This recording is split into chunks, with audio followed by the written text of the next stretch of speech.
Our Father in heaven, hallowed be your name. Do not worry about your life. Seek first the kingdom of God. We live in an era of pervasive exhaustion. Every day is a sprint to secure our futures, fueled by a constant need for external validation. 2,000 years ago, the text of Matthew 6 mapped this psychological state, treating burnout as a structural defect in the human pursuit of security. The text identifies the root of our anxiety. We try to build our lives on the fragile pillars of public applause and material control. The symptoms are specific. We broadcast our good deeds, what the text calls sounding a trumpet, to ensure we are noticed by others. At the same time, we obsess over our basic future needs, spiraling over what we will eat, what we will drink, or what we will wear. Those who perform for the crowd get exactly what they seek. The text says plainly, they have their reward. But this transaction ends with the applause. The satisfaction evaporates as soon as the audience leaves. Building a life around what other people think and trying to guarantee the future leaves us serving a harsh, unending master. We trade our peace for chronic anxiety. The text systematically attacks these pillars, starting with our reliance on social status. It analyzes the performative nature of doing good. It describes the hypocrites of the era, people who prayed loudly on street corners and deliberately made their faces look miserable while fasting. The entire point of their devotion was to ensure they were witnessed by the public. This flowchart illustrates the hypocrite's reward.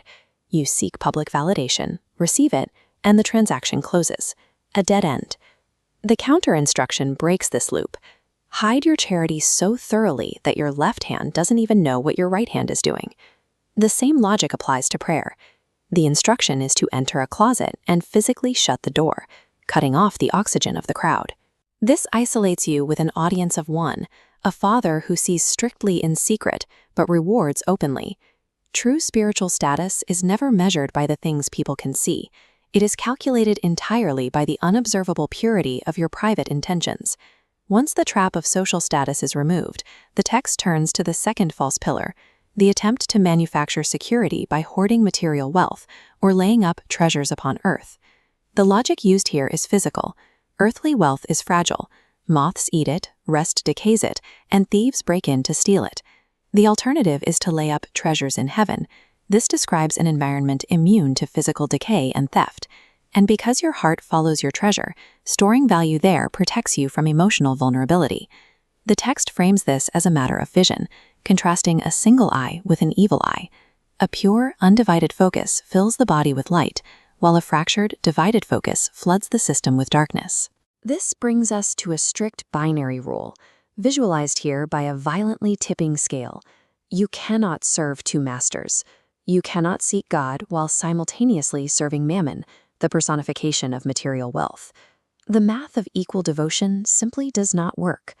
Accumulating possessions doesn't actually cure our underlying insecurity. It creates a divided loyalty that multiplies our anxiety. Curious, thoughtful tone.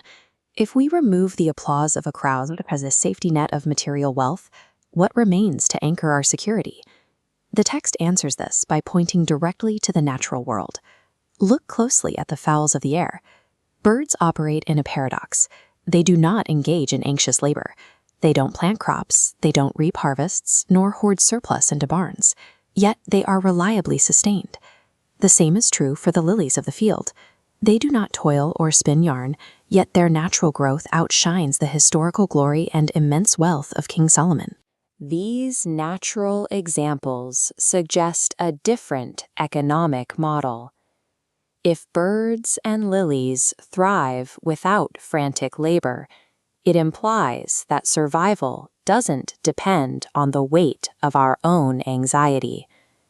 We can see this applied to the uselessness of worry. This vertical bar chart represents human lifespan, while the repeated strikes represent anxiety. The text asks, which of you, by taking thought, can add 1 cubit to his stature? Worrying is mathematically futile. It drains massive amounts of human energy, but it yields zero physical or existential return. The definitive antidote is simple.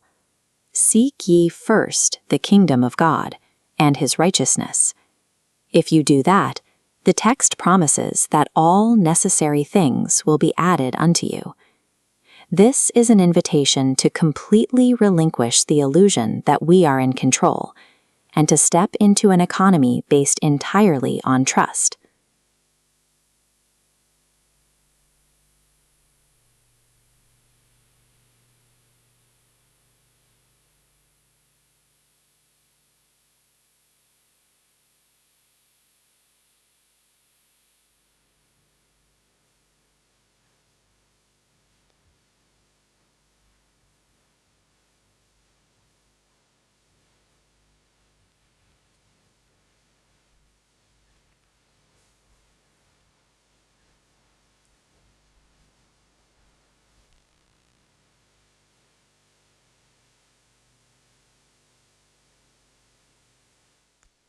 It is found by acting with quiet sincerity today and trusting that tomorrow will take thought for the things of itself.